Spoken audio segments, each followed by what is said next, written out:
Saya ingin bertanya bagaimana regulasi untuk carbon capture and storage. Cukup? Cukup Bapak? Baik. Silakan Bapak Mahfud. Baik, Mas Gibran yang terhormat, regulasi itu kalau orang ahli regulasi itu tidak harus spesifik satu persatu itu, kecuali proyek pembuatan regulasi itu sudah ada, ya. Proyek pembuatan regulasi sudah ada, kita harus latih baru. Dibuat regulasinya bagaimana?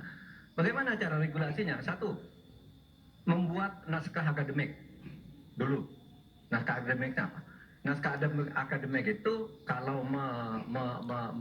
mengikuti pola yang sederhana aja, pakai aja kasus RUPPP namanya. Kalau di dalam ilmu perundang-undangan itu, misalnya regulasi yang sudah ada bagaimana, kalau belum ada bagaimana, kemudian opportunity-nya bagaimana, kemudian kapasitas lembaganya bagaimana, kemudian komunikasi publiknya bagaimana, kemudian ideologisnya bagaimana. Itulah yang disebut RUPPP dan prosedur tentu saja.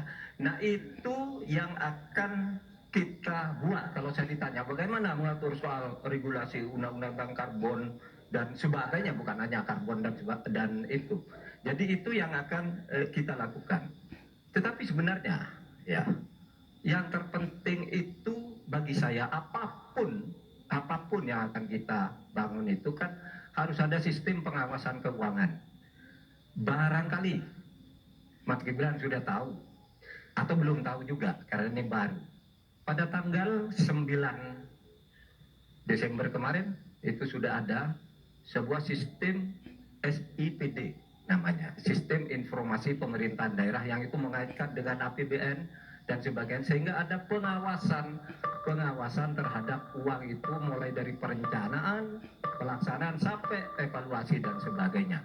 Nah itu saya kira pedoman. Kalau masalah SIPD ya tentu saya tahu Pak. Saya kan wali kota Pak. Saya pasti pakai SIPD untuk perencanaan anggaran kami Pak.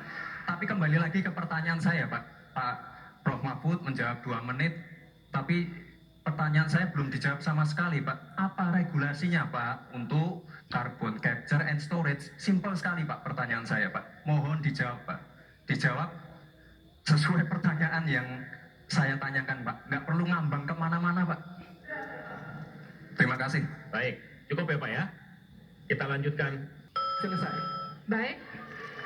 Tenang. Harap tenang. Kita lanjutkan. Kalau tadi kita sudah melihat bagaimana calon wakil presiden nomor urut 2 berhadapan dengan calon wakil presiden nomor urut 3, kini adalah kesempatan untuk calon wakil presiden nomor urut 3 berhadapan dengan calon wakil presiden